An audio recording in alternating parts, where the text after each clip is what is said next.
ready to the countdown.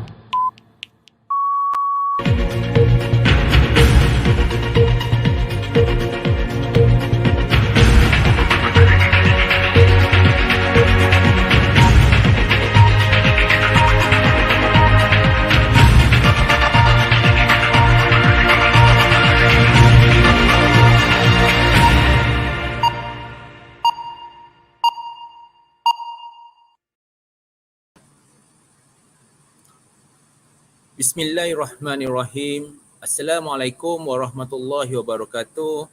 Salam sejahtera, salam kasih, salam IPTO kelas pertama 2025, salam pecinta ilmu buat semua dan salam Aidilfitri. Yang berusaha, pengarah IPG Kampus Tun Hussein On, Dr. Masitah binti Muhammad Yusof. Yang dihormati, Timbalan Pengarah IPG Kampus Tun Hussein On, Encik Muhammad Razi bin Muhammad Suradi. Yang dihormati ketua-ketua jabatan, ketua-ketua unit, para pensyarah, semua staf warga IPG Kampus Tun Hussein On, IPG Kampus Raja Melewa, IPG Kampus Temenggong Ibrahim dan tuan-puan penonton sekalian. Alhamdulillah, setinggi-tinggi kesyukuran dipanjat kehadrat Ilahi kerana dengan izin dan limpah kurnianya kita dapat berada di hadapan skrin secara online, menepati norma baru bagi menjayakan webinar wacana ilmiah membentuk minda penyelidik. Tuan-puan yang saya hormati sekalian, bagi menambah keberkatan majlis, kita mulakan majlis ini dengan bacaan Ummul Kitab Al-Fatihah. Alhamdulillah.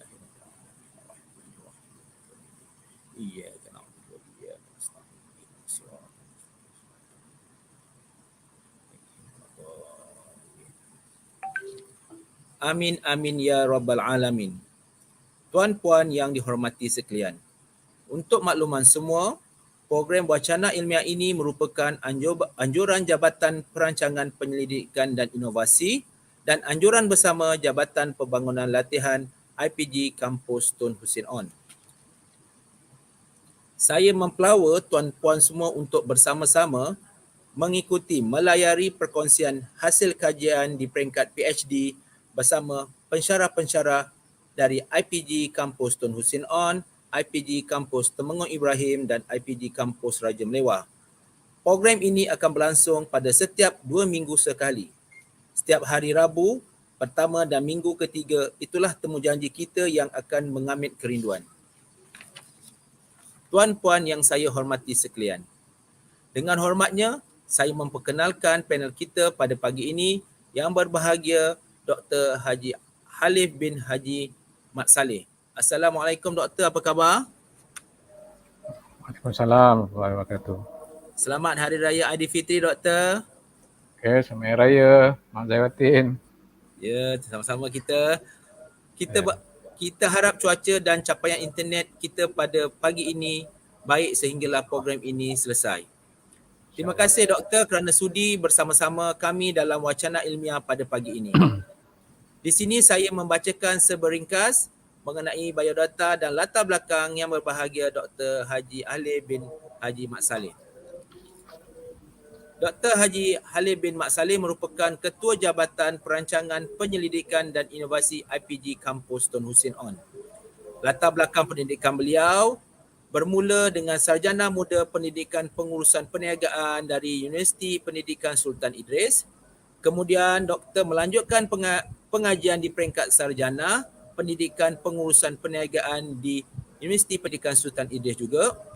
Seterusnya, Doktor melanjutkan pengajian dalam Doktor Falsafah Pendidikan Teknikal dan Vocational di Universiti Pendidikan Sultan Idris. Doktor ni merupakan anak jati kandung Ibu Sulur Kandung Budiman Ya?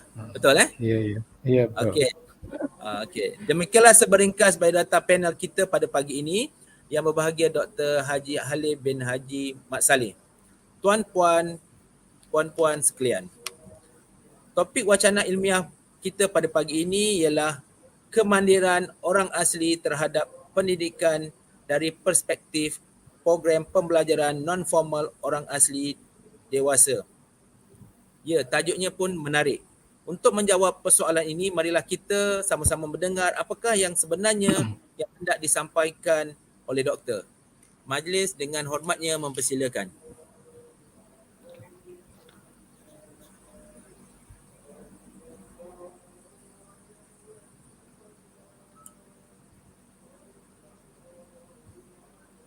Terima kasih. Saya dah boleh on. Okay, terima kasih kepada sahabat saya yang berusaha Dr. Hanafiah bin Khamis daripada Jabatan Pembangunan Profesional dan Latihan IPG Kampus Tun Husin On. Yang berusaha Dr. Masitah binti Muhammad Yusof, pengarah IPG Kampus Tun Husin On. Yang dihormati Encik Muhammad Razi bin Muhammad Suradi, Timbalan Pengarah IPG Kampus Tun Husin On. Ketua-ketua jawatan, ketua-ketua unit, para pensyarah, staf sokongan dan juga para penonton secara dalam talian melalui Facebook dan juga YouTube yang mungkin datang daripada seluruh Malaysia dan juga rakan senerji kami daripada IPG Campus Temugun Ibrahim, IPG Campus Raja Melewa dan juga IPG Campus insyaAllah Perempuan Melayu Melaka. Assalamualaikum warahmatullahi wabarakatuh. Salam sejahtera, salam kasih, salam IPG KTHO kelas pertama 2025. Jadi terima kasihlah saya diberi peluang untuk berkongsi kajian di peringkat PhD saya dalam konteks orang asli. Jadi untuk tu saya cuba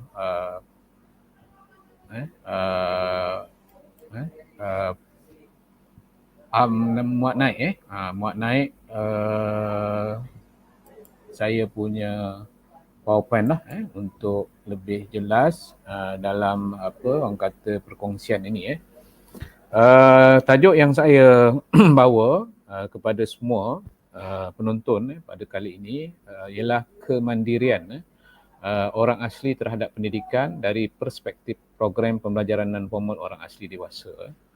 Sebenarnya tajuk ini bukanlah tajuk sebenar kajian saya, cuma saya mengambil perkataan kemandirian itu merujuk kepada keupayaan kendiri ataupun orang asli itu tentang pendidikan kepada mereka, terutama berdasarkan kepada orang kata ruang lingkup pandangan orang asli dewasa, bukannya pelajar sekolah lah. Jadi sebenarnya tajuk kajian saya di peringkat PhD ialah saya mahu melihat keberkesanan program orang asli dewasa iaitu pembelajaran non formal mereka. Dan kalau saya boleh nyatakan di sini, sebenarnya PhD saya mengkaji bukan hanya satu program. Sebenarnya PhD saya mengkaji 3 program, iaitu program orang kata kelas dewasa orang asli, KEDAP kependekannya, dan orang kata dilaksanakan oleh Kementerian Pendidikan Malaysia.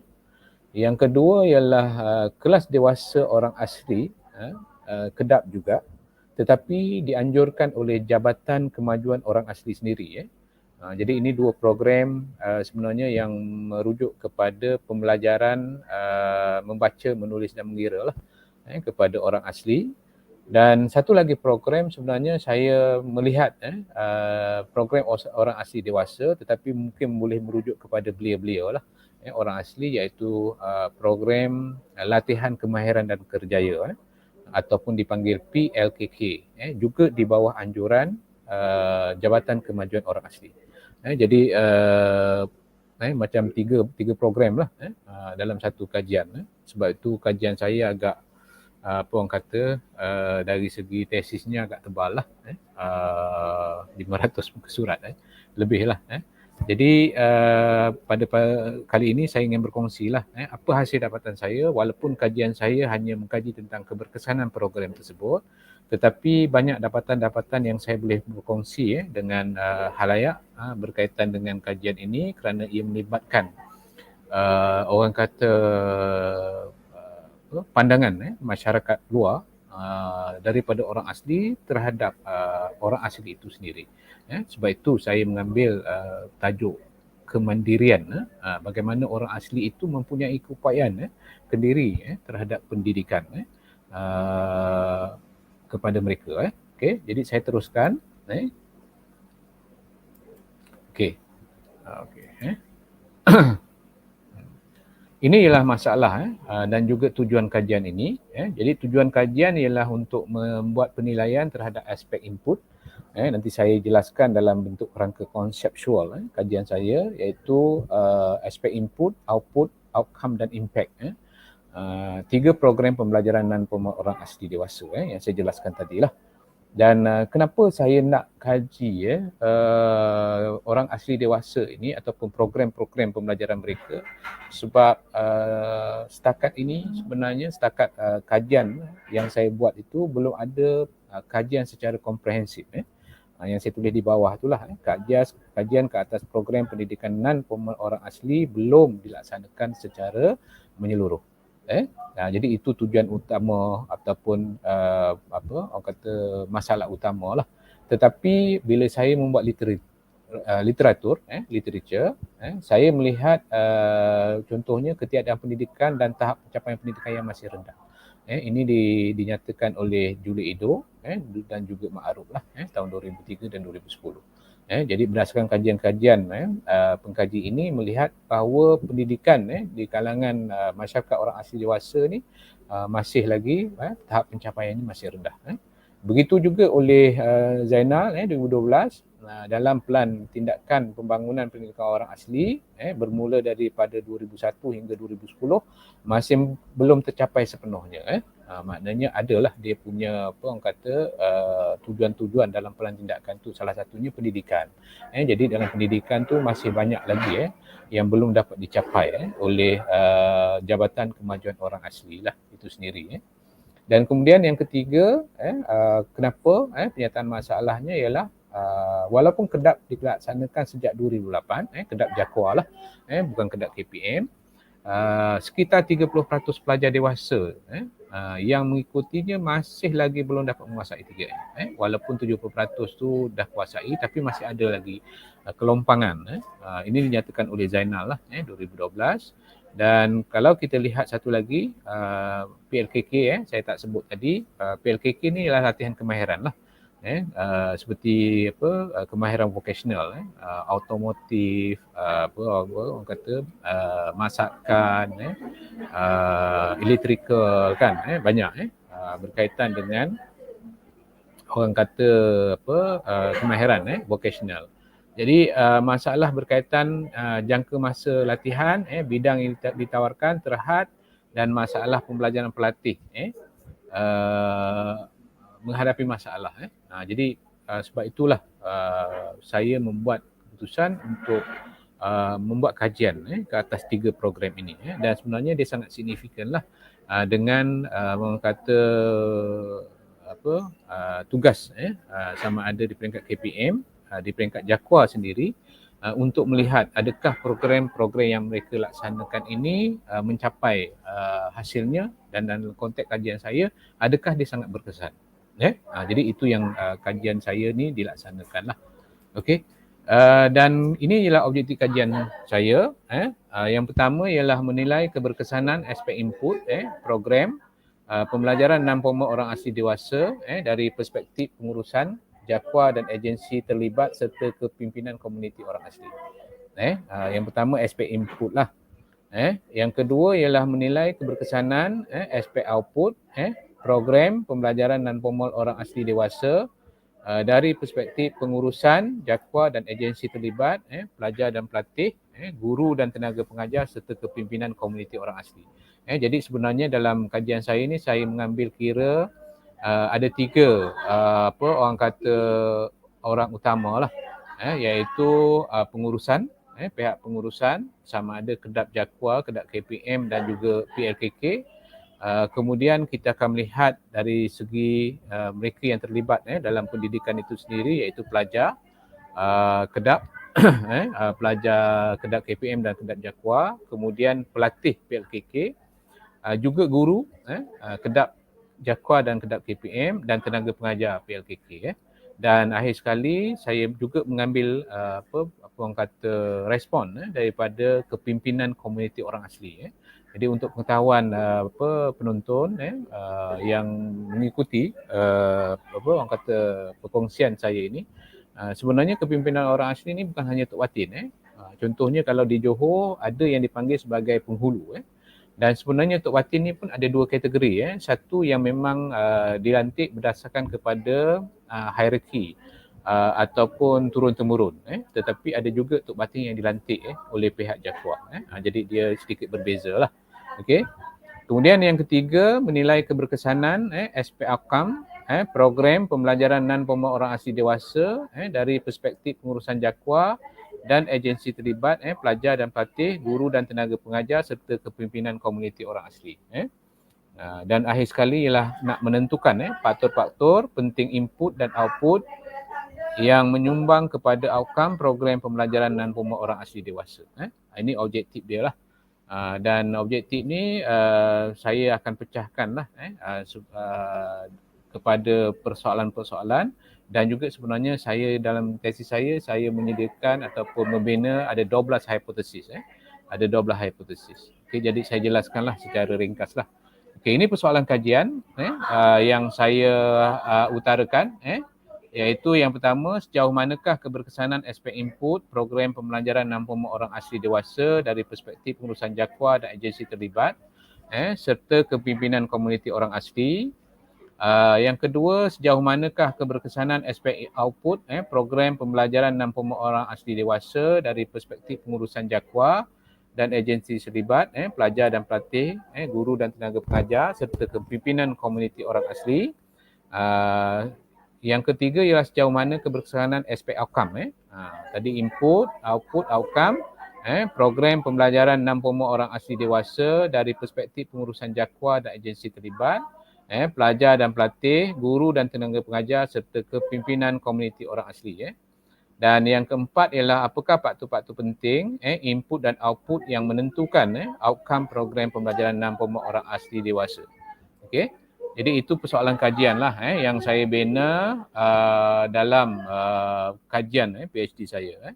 Kemudian kalau tengok hipotesis kajian ni saya baca secara ringkas lah sebab saya sebenarnya ingin berkongsi dapatan bukan apa orang kata metodologi dan sebagainya. Yang penting ialah dapatan kajian lah yang kita boleh kongsi dan mungkin boleh dijadikan sebagai asas kepada penyelidikan seterusnya. Tapi saya bacakanlah di sini ada 12 hipotesis. Jadi kalau kita lihat saya menggunakan bukan hipotesis alternatif. Di peringkat PhD di Universiti Pendidikan Sultan Idris, kami diminta untuk membina hipotesis null. Jadi kalau kita lihat hipotesis ni, saya melihat kepada adakah terdapat perbezaan yang signifikan aspek-aspek output dari perspektif pengurusan pelajar dan juga guru. Begitu juga hipotesis yang kedua untuk jawab Kedap Jakua, yang ketiga untuk PLKK. Kemudian hipotesis yang keempat ni berkaitan dengan aspek outcome kepada ketiga-tiga lah program ini. Yang pertama untuk pembelajaran Kedap KPM, yang kedua ialah untuk melihat adakah terdapat perbezaan yang signifikan berkaitan dengan aspek outcome dari perspektif tiga responden itu daripada Kedap Jakua, dan yang akhir sekali ialah daripada program latihan kemahiran dan kerjaya. Kemudian SPK seterusnya ialah saya nak melihat perancangan kurikulum latihan guru, kemudahan sebaran keuangan, proses pengajaran, kaedah pengajaran berpusatkan pelajar, pengurusan pengajaran dan kaedah pembelajaran berpusatkan pelajar bukan faktor penentu kepada aspek outcome. Kita nak lihat adakah aspek output ini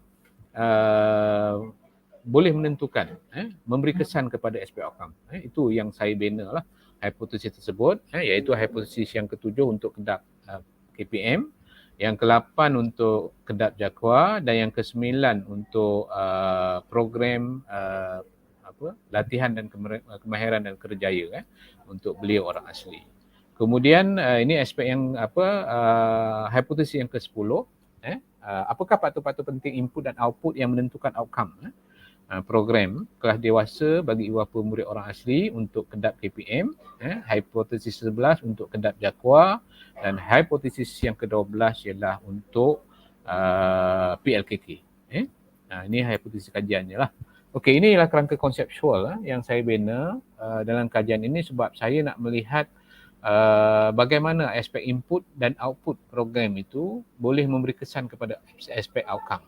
Dan dalam kajian saya sebenarnya akhirnya saya akan melihat dari segi kesan daripada aspek outcome itu saya akan dapat membuat kesimpulan bagaimana harus ciri-ciri pelaksanaan program itu untuk orang asli ini sama ada kedap Jakwa, kedap KPM atau PKK itu boleh dilaksanakan dengan berkesan. Berdasarkan kepada hasil kajian yang saya bina daripada sudut kerangka konseptual. Dan kalau kita lihat dalam kerangka konseptual yang saya gunakan ini, kalau yang lepas rakan saya Dr. Zakwan dia menggunakan satu model penilaian program yang lain. Jadi saya juga mengambil sebenarnya satu orang kata kerangka konseptual kajian berdasarkan pada model logik. Dan model logik ni sebenarnya satu model yang sangat lama, tetapi setakat ini dia tidak banyak digunakan lah di negara kita pada masa saya membuat kajian. Kebanyakan penilaian program banyak menggunakan orang kata CIPP, model CIPP. Tapi saya dinasihatkan oleh penyelidik saya, Profesor Dr. Ramli Mustafa, supaya saya menggunakan model logik ni sebab kalau kita lihat dari segi dia punya bentuk gambar rajahnya pun dia secara linear, dia lebih mudah untuk kita melihat secara keseluruhan daripada input, output, outcome dan impact. Jadi itu yang saya menggunakannya dalam kajian PhD saya. Okey. Jadi kalau kita lihat di sini dia ada di belakang tu ada andaian lah, maknanya kita melihat tadi berdasarkan literature yang saya lihat, pembacaan yang saya baca, ada kelemahan-kelemahan yang kita lihat dalam program pembelajaran dan employment orang asli dewasa, sama ada dalam kedap Jakwa, dalam kedap KPM dan juga PLKK. Okey. Jadi itu yang saya boleh kongsi dengan penonton lah. Metodologi kajian saya ialah kaedah kajian penilaian lah. Saya membuat kajian penilaian berdasarkan kepada kerangka konseptual yang saya tunjukkan tadi. Jadi saya dah kalau saya dilihat daripada PowerPoint yang saya nyatakan ini banyaklah pendapat daripada beberapa orang kata pengkaji macam Muhammad Najib, Ahmad Mahzan, Royce, Babi, Mok kan, mereka menyatakan kaedah penilaian kaedah kajian penilaian ni lah satu kaedah lah, dan yang seperti saya kata tadi, saya menggunakan model logik sebagai asas kepada kerangka kajian saya. Okey. Kemudian saya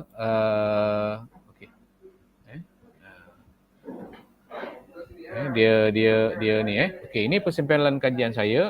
Sebenarnya kajian saya ni sebenarnya mengambil ramai responden sebenarnya. Kajian saya ni sebenarnya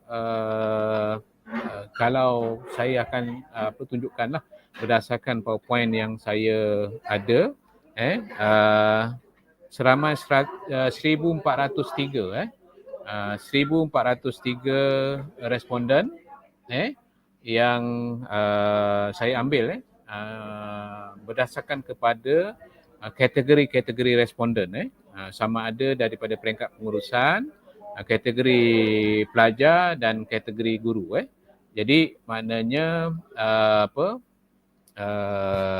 kalau saya bacakan di sini contohnya untuk PowerPoint yang saya bentangkan di layar ini untuk kedap KPM saya mengambil sampel 136 pihak pengurusan berdasarkan kepada Craigie Morgan lah dia punya jadual itu daripada 216 orang populasi, kemudian 331 orang pelajar daripada 2370 pelajar kedap KPM, dan 144 sampel ataupun responden daripada 237 orang guru. Jadi ini untuk kedap KPM lah. Kalau kedap Jakua saya ambil tak ramai sebab pihak pengurusannya hanya ada 41 orang. Jadi saya mengambil 36 responden. Pelajarnya ialah 351 berdasarkan kepada populasi iaitu 3970, 3970, dan sampel ialah 97 orang guru daripada 132 guru kedap Jakua. Itu yang ramai tu. Kemudian untuk tenaga pengajar PLKK, pengurusan pelatih dan tenaga pengajar PLKK, saya mengambil sampel pengurusannya adalah 40 orang. Pun tak ramai daripada 48 orang. Kemudian pelatihnya 214 daripada 471. Dan tenaga pengajar ialah 40 daripada 48. Dan untuk pengetahuan penonton, sebenarnya di samping saya membuat kajian berdasarkan kepada pengambilan responden, sebenarnya saya juga mengambil menggunakan kaedah temu bual dan mengambil 3 orang dari setiap kategori pengurusan, pelatih dan tenaga pengajar kedap KPM, kedap Jakua dan juga PLKK. Jadi lebih kurang 36 orang saya ambil peserta daripada 4 kategori termasuk kepimpinan lah, orang asli yang saya kata tadi, ada yang Tok Pengulu, ada yang Tok Batin dan juga Tok Batin yang dilantik oleh Jakua. Jadi maknanya yang saya cakap tadi ada 1403 responden, maknanya 1439 responden. Tapi 1403 itu ialah responden untuk soal selidik, dan 36 peserta ialah untuk ditemu bual. Jadi itu yang menjadikan jumlahnya ialah 1439. Jadi agak besarlah dia punya sampel itu. Dan soal selidik kalau saya nyatakan dalam bentuk instrumen kajian, dari segi instrumen kajian ada 9 set instrumen soal selidik yang dibina untuk ketiga program ini. 3 soal selidik untuk pengurusan kedap KPM, kedap Jakua dan PLKK. 3 set instrumen soal selidik untuk guru-guru dan juga tenaga pengajar, dan 3 soal selidik saya beri untuk pelajar dan juga pelatih. Dan protokol temu bual tu saya ada 10 lah set protokol temu bual yang diberikan kepada semua kategori, termasuklah Tok Batin orang asli, Pengulu orang asli dan JKK. Saya lupa beritahu bahawa ada jawatankuasa keselamatan dan kemajuan kampung orang asli yang dilantik. Okay? Jadi maknanya bukan hanya Tok Batin sajalah, sebab kita mengambil kira semua pandangan. Kemudian saya juga menggunakan instrumen kajian pemerhatian bagi senarai semak pemerhatian yang mengandungi item pemerhatian seperti dokumen perancangan, dokumen pengajaran dan pembelajaran, kemudian kemudahan infrastruktur dan bahan bantu mengajar. Jadi saya mengambil kaedah penyelidikan ini menggunakan 3 instrumen lah, iaitu soal selidik, protokol temu bual dan juga pemerhatian. Okay. Ini secara ringkas, walaupun ringkas saya rasa mengambil masa jugalah.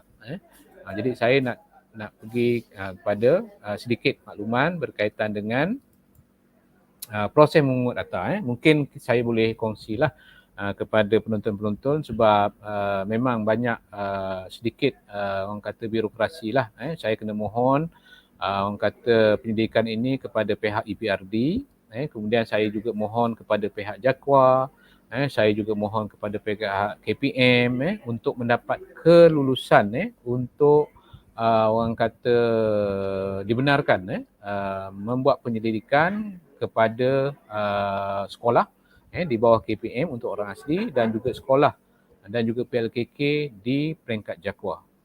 Jadi memang kena macam itulah. Kalau di peringkat negeri, saya kena mohon kelulusan juga di peringkat negeri, terutama daripada jabatan pelajaran negeri masing-masing lah.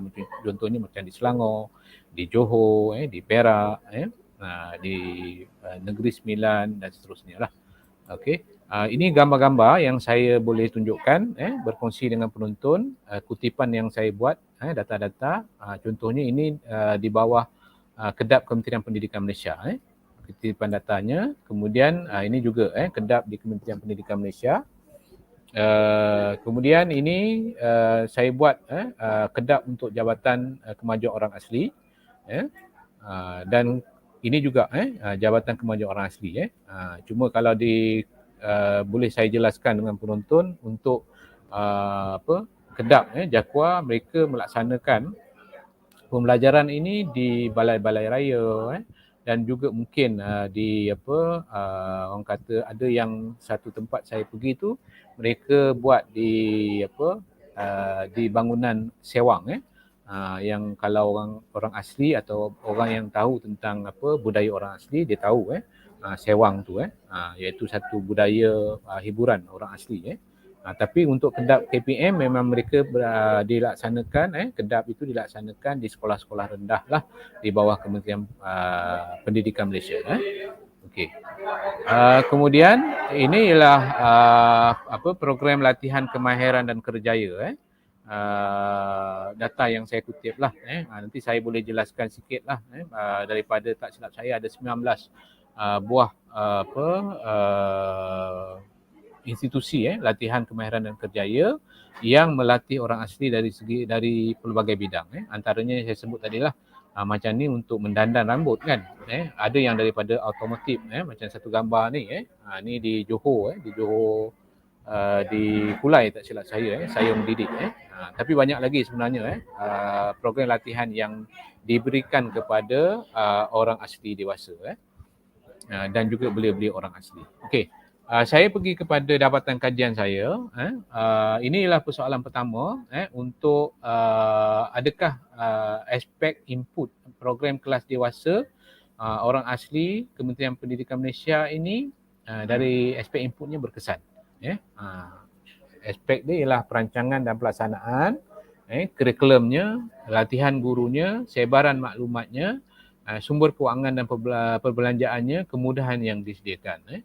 Jadi berdasarkan kepada perspektif pandangan ketiga-tiga kategori tadi, guru, pelajar dan juga pihak pengurusan menyatakan bahawa aspek input itu dilaksanakan dengan besar. Maknanya perancangan pelaksanaan dia bagus, kurikulumnya sesuai, latihan gurunya disediakan, sebaran maklumat berkaitan dengan program ini merata kepada masyarakat, sumber kewangan dan perbelanjaan pun diperolehi dan orang kata bertepatan dengan kos yang perlu dibelanjakan. Kemudahan-kemudahan ada tak disediakan di peringkat pelaksanaan program ini. Kemudian persoalan yang pertama juga dari segi JAKWA, dari sudut perancangan dan pelaksanaan, kurikulum, latihan guru, sebaran maklumat, sumber kewangan dan pembelajaran, kemudahan yang disediakan juga sebenarnya berkesan dari aspek orang kata keenam aspek ini berdasarkan kepada Kedap JAKWA. Ini juga pandangan daripada pengurusan Jabatan Kemajuan Orang Asli, pelajar, guru dan juga kepimpinan komuniti lah. Kemudian untuk persoalan C, pertama C, keberkesanan aspek input kepada program PLK juga berkesan.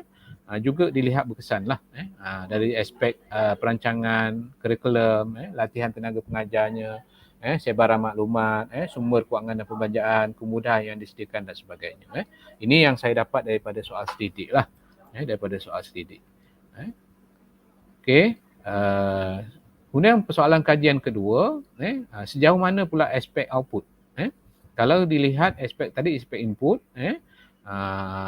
yang ini aspek output, iaitu proses pengajaran dia bagaimana, pengurusan pengajaran dia bagaimana, kemudahan bagaimana, kaedah pengajaran berpusatkan pelajar macam mana, kaedah pembelajaran berpusatkan pelajar, saya kat situ. Pengajaran berpusatkan pelajar dan pembelajaran berpusatkan pelajar macam mana, gurunya macam mana, pelajarnya macam mana. Okey. Jadi dari sudut ini juga kalau kita lihat untuk kedap KPM dari perspektif pengurusan Kementerian Pendidikan, pelajarnya, gurunya menyatakan bahawa dia berkesan. Dia sangat berkesan aspek output ini untuk kedap KPM. Begitu juga kalau kita lihat dalam aspek output bagi kelas kedap Jakwa, juga dilihat aspek output ini juga berkesan. Aspek output ini juga berkesan. Dan kalau kita lihat daripada aspek output untuk PLKK, dia juga menyatakan dapatan yang saya dapat ialah semua kategori responden itu menyatakan bahawa aspek output untuk PLKK juga berkesan. Juga berkesan. Okay. Ini bagi persoalan kajian kedua lah. Kemudian persoalan kajian ketiga, kalau kita lihat adakah aspek outcome, keberkesanan aspek outcome itu juga dari sudut proses penilaian pembelajaran dan hasil pembelajaran itu berkesan. Maknanya capai tak matlamat. Contohnya pelajar tu kalau kedap, pelajar tu boleh membaca tak? Boleh menulis tak? Boleh mengira tak? Kalau PLKK, adakah pelatih-pelatih yang dilatih itu memperolehi kemahiran yang diberikan? Itu sebenarnya aspek outcome. Jadi yang sebenarnya yang kita nak lihat ialah aspek outcome inilah. Jadi aspek outcome ni ialah pencapaian daripada hasil pembelajaran pelajar-pelajar dan juga pelatih, kedap dan juga PLKK. Jadi kalau kita lihat bagi persoalan kajian ketiga, sejauh mana keberkesanan aspek outcome kedap KPM dari perspektif pengurusan Kementerian Pendidikan Malaysia dan agensi terlibat, pelajar, guru serta kepimpinan komuniti orang asli didapati sebenarnya dia juga berkesan lah. Dia juga berkesan. Kalau kita lihat, saya tak sebut tadi sebenarnya sebab saya nak kejar masa saja. Kalau kita lihat dari segi skor, min dia 4.16, 3.88 kan. Untuk pelajar pun lebih kurang macam tu. Jadi interpretasi skor min tu menunjukkan bahawa mereka sangat bersetuju bahawa mereka ataupun pelajar-pelajar ini mencapai orang kata pemerolehan ilmu itu dari segi penilaian pembelajaran dan juga hasil pembelajaran. Okey, begitu juga untuk outcome, keberkesanan aspek outcome dari segi kedap Jakwa, dari perspektif pengurusan Jabatan Kemajuan Orang Asli, pelajar, guru dan kepimpinan komuniti orang asli juga melihat bahawa aspek outcome ini berkesan dilaksanakan. Jadi maknanya kalau kita lihat daripada persoalan kajian ini, dilihat bahawa program-program ini memang sepatutnya dilaksanakanlah berdasarkan kepada persoalan kajian yang ketiga ini. Tapi saya akan jelaskan nanti berdasarkan cadangan sebab saya ada juga aspek temubual yang memberikan juga dapatan-dapatan yang sedikit berbeza daripada soal sedidik yang diberikan inilah pada beberapa perspektif. Kemudian untuk aspek outcome program PLKK juga kita lihat dari segi proses penilaian pembelajaran dan hasil pembelajarannya, semua responden bersetuju menyatakan bahawa ianya berkesan. Ianya berkesan dan mencapai matlamat. Jadi ini yang saya dapatlah dari segi persoalan kajian. Yang tu saya PLKK Jakwa. Okay. Yang seterusnya ialah untuk program latihan kemahiran dan kerjaya. Jadi aspek untuk program latihan kemahiran dan kerjaya ini juga dilihat berkesan dilaksanakan oleh pihak Jakwa kepada pelatih-pelatih beliau orang asli. Ini persoalan kajian ketiga lah.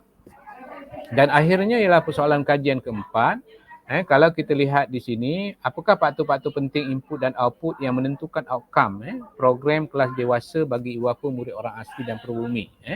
Jadi kalau kita lihat di sini, berdasarkan kepada analisis regresi yang saya buat, iaitu kalau kita lihat dalam hipotesis null tu yang ke-10, mendapati bahawa perancangan dan pelaksanaan, proses pengajaran, latihan guru dan sumber kewangan adalah faktor penting dalam aspek input lah. Yang menentukan outcome program, kemenjadian pelajar. Kemudian manakala aspek kaedah pengajaran adalah faktor output yang menentukan outcome program kedap KPM. Jadi ini menunjukkan bahawa aspek perancangan dan pelaksanaan, proses pengajaran, latihan guru, sumber kewangan dan kaedah pengajaran adalah faktor yang sangat penting menentukan keberkesanan program kelas dewasa pribumi orang asli di bawah Kementerian Pendidikan Malaysia. Okay, kita lihat yang kedua,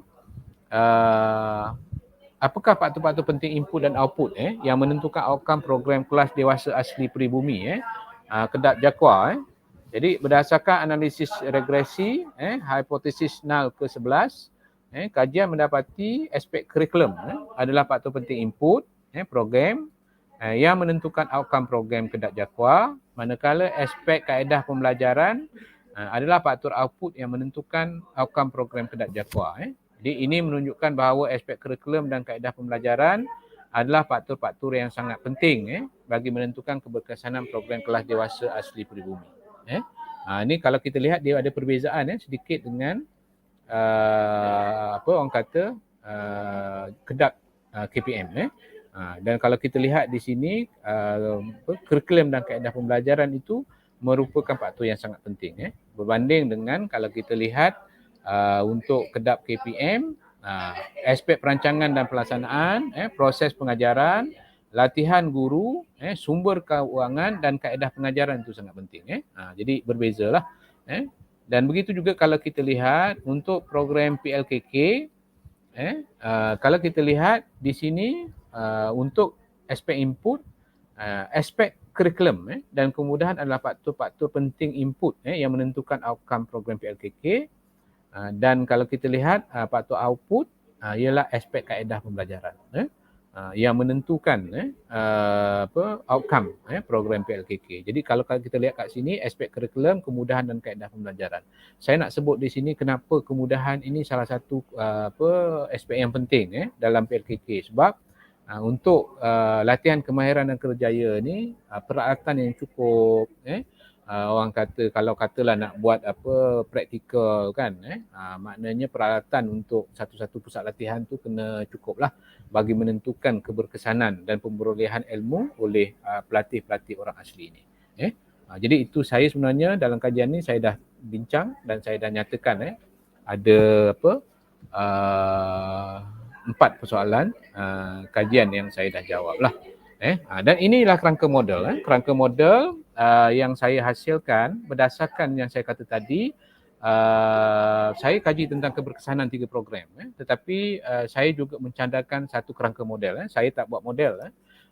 Sebab model saya kena uji. Tapi kerangka model ni adalah satu proposal, satu cadangan kepada orang kata pemegang ataupun pihak Jakwa dan KPM kalau katakan mereka nak melaksanakan program-program dewasa orang asli selain bukan hanya kedap lah dan juga PLKK, mereka boleh melihat kerangka model ini sebagai rujukan. Jadi kalau kita lihat di situ objektif program saya letakkan di situ ialah kesedaran pendidikan kepada orang asli dewasa, memberi kemahiran asas 3M, memberi kemahiran teknikal dan vocational. Kemudian saya tambahlah berdasarkan kajian saya juga memberi kemahiran perniagaan dan keusahanan kepada pelajar dewasa orang asli, juga pelatih orang asli. Kemudian peringkat yang kedua perancangan program saya masukkanlah berdasarkan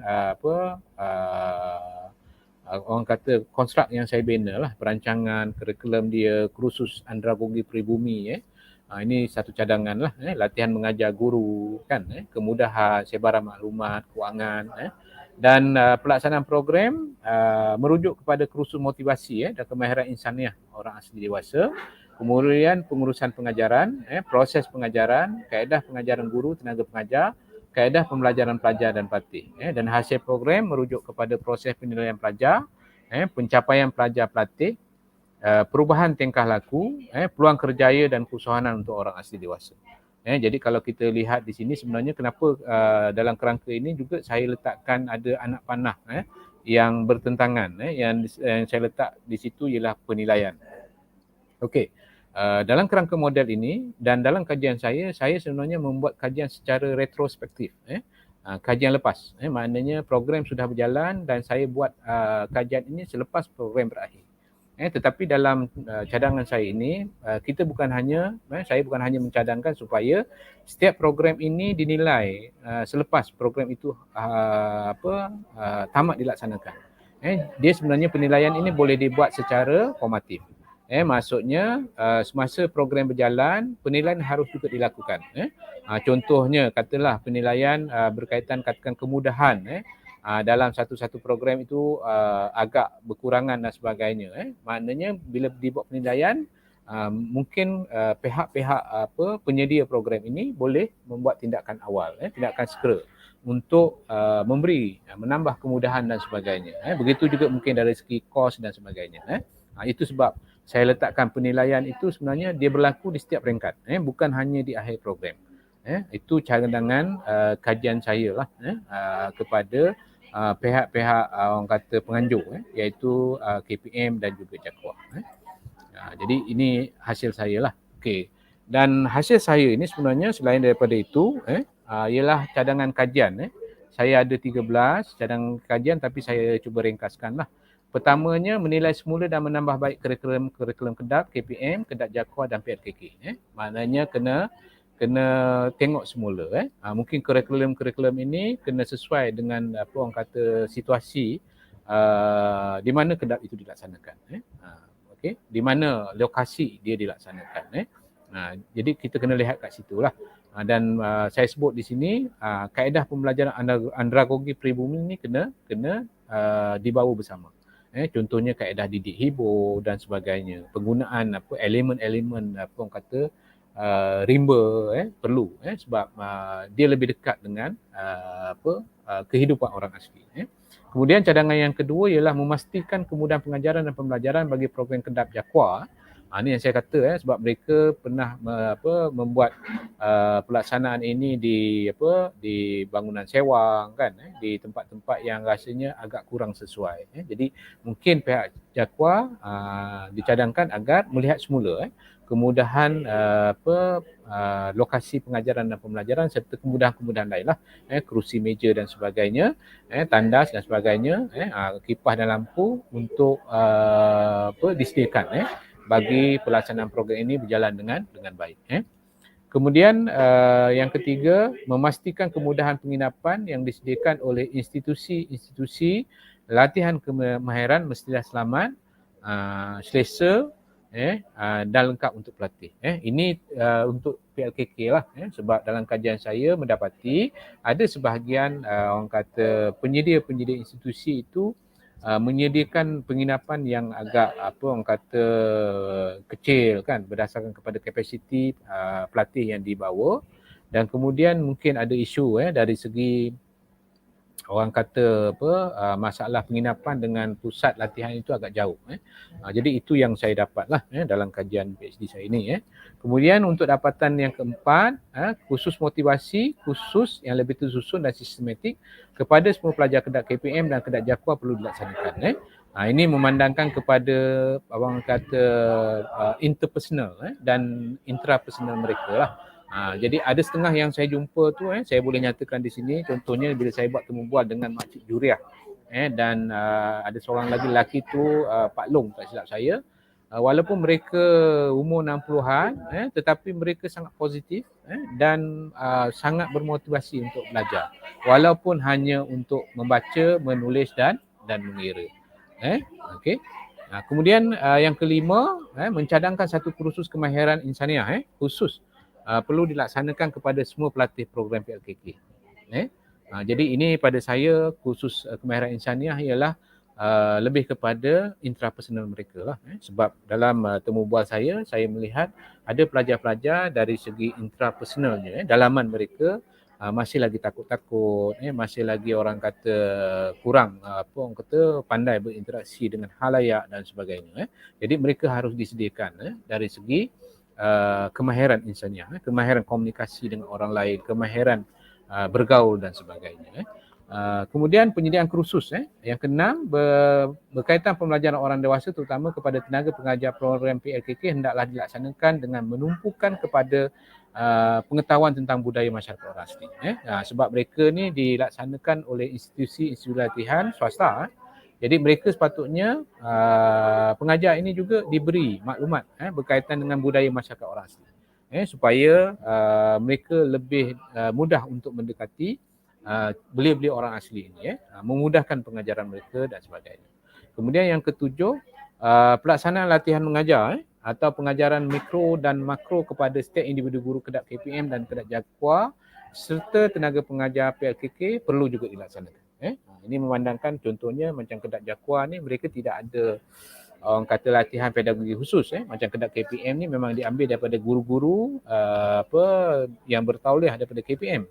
Macam tenaga pengajar PLKK ni mereka memang mendapat kemahiran sekurang-kurangnya sijil kemahiran tahap 2 tapi dari segi pedagogi itu dari segi bagaimana mereka nak menyampaikan pengajaran kepada pelatih dan juga pelajar itu harus diberi sebab kemahiran pedagogi dengan kemahiran dari segi keilmuan dalam bidang masing-masing itu dia berbeza. Jadi yang tu yang saya dapat cadangkan lah. Kemudian yang ke-8, pihak Jabatan Pengajar Orang Asli Malaysia mesti memastikan semua tenaga pengajar di institusi latihan swasta yang mengendalikan latihan bagi program PLKK mempunyai sijil tenaga pengajar yang dipanggil Vocational Training Officer, VTO. VTO ni ialah satu sijil yang melayakkan mereka mengajar. Selepas itu adalah VTE dan VTM lah. Tapi untuk peringkat pengajar, mereka mesti mempunyai sekurang-kurangnya VTO. Jadi itu cadangan lah.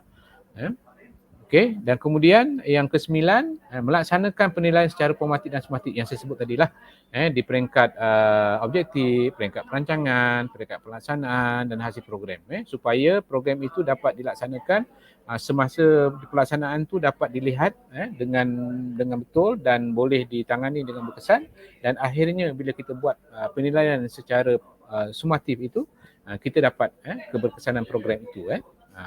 Kemudian yang ke-10, mewujudkan kursus-kursus kepimpinan kepada jawatan kuasa, kemajuan dan keselamatan kampung orang asli, JKK lah, Tok Batin dan Penghulu Orang Asli. Sebab dalam temu bual saya tu memang kita lihat kalau macam Tok Batin yang warisan tu, mereka agak sukar untuk memberi pendapat dan sebagainya. Jadi mereka harus diberi ruang dan peluang untuk orang kata mendalami sesuatu tentang kepimpinan dan sebagainya.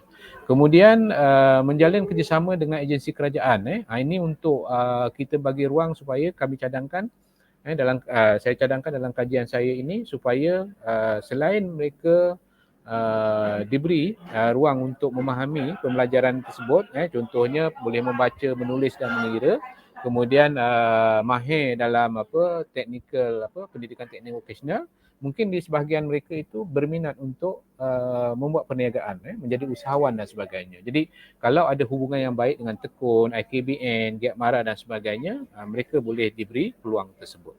Kemudian yang ke-12, disaran melaksanakan prosedur yang telus dan berintegriti dalam memilih penyelidik latihan swasta bagi melatih pelatih-pelatih program latihan kemahiran dan kerjaya. Ini yang saya dapat juga lihatlah berdasarkan kajian yang dibuat, memang perlunya supaya orang kata pusat-pusat latihan ini adalah pusat-pusat latihan yang kompeten, yang orang kata memang betul-betul mampu melatih orang asli berdasarkan kemahiran yang yang ditawarkan. Jadi itu saya boleh sebutlah secara ringkas. Okey. Dan akhir sekali, saya harap saya tidak mengambil masa panjang sedikit, terlalu panjang. Ini akhirnya untuk kajian lanjutan. Kalau ada penonton-penonton di luar sana nak buat kajian tentang orang asli, sebab kajian orang asli ni semasa saya buat kajian pada tahun 2012, memang kajian terhadap orang asli ni agak orang kata kurang. Tetapi sekarang ni mungkin lebih banyak lah sebab baru-baru ni saya bersama dengan rakan pensyarah saya di IPG Kampus Tun Hussein On membuat kajian dan saya diminta untuk membuat literatur. Saya lihat dah banyak dah kajian orang asli, tetapi saya tak melihatlah secara yang lebih mendalam. Jadi untuk cadangan kajian PhD saya ni, kajian lanjutan, mungkin ada yang berminat boleh buat kajian berkaitan dengan tahap psikologi orang asli dewasa. Menumpukan elemen-elemen berkaitan kemampuan, kemahiran intrapersonal dan juga kemahiran interpersonal. Ini yang saya sebut ni, orang asli ni kemungkinan dia kekurangan dari segi kemahiran intrapersonal dan juga interpersonal. Kalau interpersonal ni kemahiran komunikasi dia dengan orang lain. Kemahiran intrapersonal ni lebih kepada bersifat peribadi dia. Dia macam orang kata kurang keyakinan diri, malu bercakap kan, dan sebagainya. Kemudian satu lagi saya cadangkan supaya kajian yang mendalam dan berfokus menggunakan kaedah kualitatif. Saya membuat secara kuantitatif, walaupun saya ada sebahagian daripada kajian saya menggunakan kaedah kualitatif iaitu kaedah temu bual, tapi tidak sepenuhnya. Jadi saya cadangkan supaya kalau ada rakan-rakan penonton di luar sana yang mahu membuat kajian orang asli ini, buat kajian secara kualitatif ke atas program pembelajaran dan pemuak orang asli dewasa. Setakat kajian saya hanya ada 3 lah. Tapi mungkin pada masa kini tahun 2022 ni mungkin lebih banyak latihan-latihan ataupun pembelajaran dan pemuak orang asli dewasa ini diberikan oleh sama ada pihak KPM, pihak penyedia institusi latihan luar ataupun JAKUA sendiri. Jadi ada yang minat mungkin boleh buat kajian secara kualitatif. Jadi saya kira itu saja perkongsian saya. Sekali lagi saya mohon maaf kepada para penonton sekiranya dalam proses saya menyampaikan ini ada terkasar bahasa mungkin dan sebagainya. Jadi saya mohon maaf banyak-banyak. Terima kasih sekali lagi kerana sudi menerima apa yang saya bentangkan ini sebagai satu proses kajian dan mungkin ini sebagai satu perkongsian ilmiah kepada rakan-rakan penonton terutamanya pendidik-pendidik lah. Sama ada yang memang ada signifikan dengan orang asli ataupun mungkin guru-guru sekolah biasa. Jadi itu saja, terima kasih banyak-banyak. Saya sudahi dengan wassalamualaikum warahmatullahi wabarakatuh dan saya serahkan semula perkongsian majlis ini kepada rakan saya Dr. Hanafiah bin Khamis. Terima kasih. Terima kasih diucapkan kepada Yang Berbahagia Dr. Haji Halif bin Haji Mat Saleh di atas perkongsian itu tadi. Semoga perkongsian itu tadi dapat memberi rujukan dan panduan kepada semua. Tuan-puan yang saya hormati sekalian, semoga wacana ilmiah ini terus gah dengan pelbagai ilmu dan manfaat. Sememangnya program ini dirancang adalah untuk satu usaha mengangkat IPG Kampus Tun Hussein On menjadi salah satu daripada institusi yang penting dalam membentuk pembangunan insan terutamanya dalam kalangan para pendidik sekalian. Jangan lupa temu janji kita seterusnya yang akan bersiaran pada 1 Jun 2022, hari Rabu jam 8 hingga 9 pagi. Terima kasih saya ucapkan kepada semua penonton yang bersama dari awal hingga akhir rancangan ini. Teruskan menonton di YouTube, kongsikan kepada rakan-rakan dan tag kepada teman-teman anda. Semoga menjala maklumat ini kepada semua.